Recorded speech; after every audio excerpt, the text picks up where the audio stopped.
Hello viewers. ఈరోజైతే నేనైతే చక్కగా పన్నీర్ కర్రీ అయితే తెచ్చేసానండి. చూడండి, ఫస్ట్ అయితే పన్నీర్ కర్రీని అయితే నేను కట్ చేసుకున్న విధంగా అయితే కట్ చేసుకోండి. కట్ చేసుకున్న తర్వాత ఒక బాండిలో అయితే కొద్దిగా ధనియాల పొడి, ఉప్పు, కారం వేసి అయితే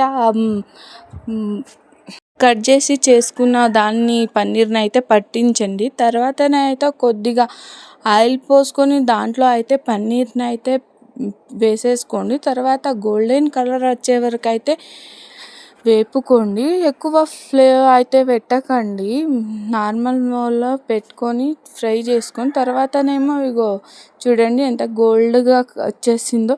ఇలా అయితే చేసేసుకోండి. చేసిన తర్వాతనేమో దాన్ని అయితే ఒక బాండిలో తీసేసుకొని తర్వాతనైతే నేను ఆనియన్స్, టమాటాలు అయితే కట్ చేసి అదే నూనెలో అయితే వేయించుకున్నానండి. వేయించుకొని అయితే తర్వాత దాంట్లో అయితే మిక్సీ అయితే పట్టుకుందాం అనేసి అయితే పెట్టేసుకుంటున్నా. తర్వాత కొద్దిగా అయితే మసాలాల కోసం అయితే నేనైతే దాంట్లో పువ్వు,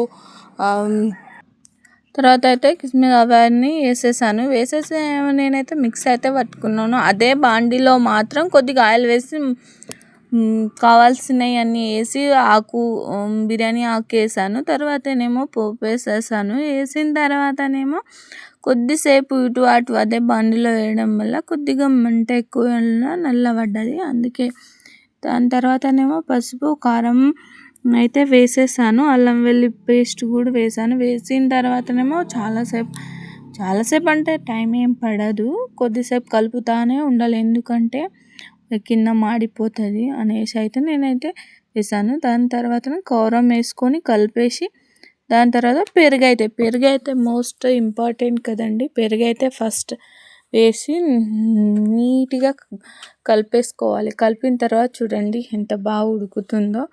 దాని తర్వాత మనకు కావాల్సిన విధంగా అయితే వాటర్ అయితే మనకి ఎంత గ్రేవీ కావాలో అంత అయితే వాటర్ అయితే పోసేసుకోవాలి. అది కొద్దిసేపు ఉడికిన తర్వాతనేమో మనం ఫ్రై చేసుకున్న పన్నీర్ని అయితే దాంట్లో వేసేసుకోవాలి.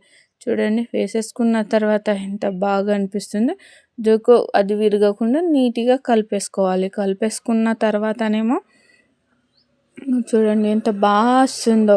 వేసిన తర్వాత అది గ్రేవీ గట్టిగా వస్తున్నా కొత్తిమీర అయితే కట్ చేసి అయితే వేసుకోవాలి. వేసుకున్న తర్వాత చూడండి, మా మరదలకి అయితే నేనైతే చపాతీల మీద వేస్తున్నా. చూడండి ఎంత బాగా అనిపిస్తుందో. ప్లీజ్ సబ్స్క్రైబ్ చేసేసుకోండి.